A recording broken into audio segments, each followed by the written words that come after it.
Genesis chapter 21. Now the Lord attended to Sarah as he had said, and the Lord did for Sarah what he had promised. So Sarah conceived and bore a son to Abraham in his old age, at the very time God had promised. And Abraham gave the name Isaac to the son Sarah bore to him. When his son Isaac was 8 days old, Abraham circumcised him as God had commanded him. Abraham was 100 years old when his son Isaac was born to him. Then Sarah said, God has made me laugh, and everyone who hears of this will laugh with me.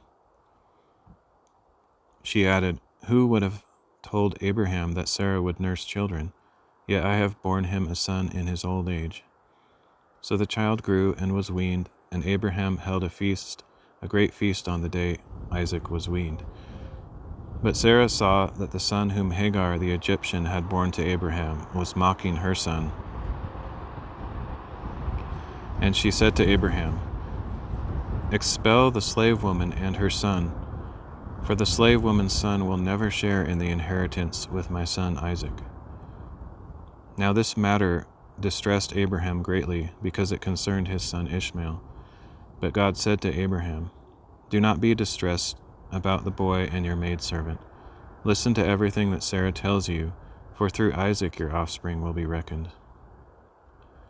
But I will also make a nation of the slave woman's son, because he is your offspring.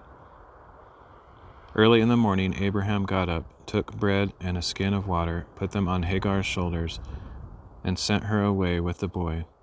She left and wandered in the wilderness of Beersheba. When the water in the skin was gone, she left the boy under one of the bushes. Then she went off and sat down nearby, about a bow shot away, for she said, I cannot bear to watch the boy die. And as she sat nearby, she lifted up her voice and wept. Then God heard the voice of the boy, and the angel of God called to Hagar from heaven. What is wrong, Hagar? Do not be afraid, for God has heard the voice of the boy where he lies.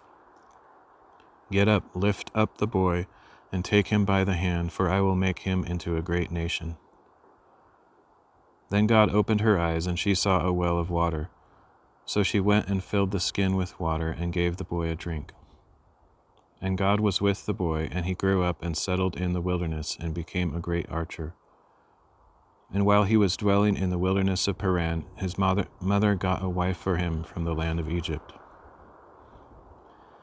At that time, Abimelech and Phicol, the commander of his army, said to Abraham, God is with you in all that you do. Now, therefore, swear to me here before God that you will not deal falsely with me or my children or descendants. Show to me and to the country in which you reside the same kindness that I have shown you. And Abraham replied, I swear it. But when Abraham complained to Abimelech about a well that Abimelech's servants had seized, Abimelech replied, I do not know who has done this.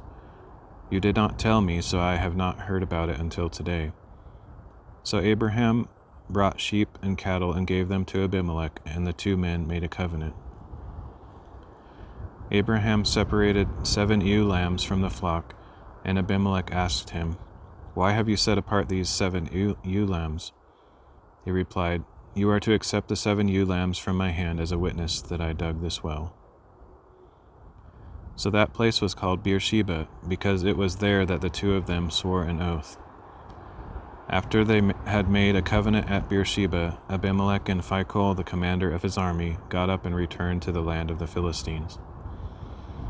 And Abraham planted a tamarisk tree in Beersheba, and there he called upon the name of the Lord, the eternal God. And Abraham resided in the land of the Philistines for a long time.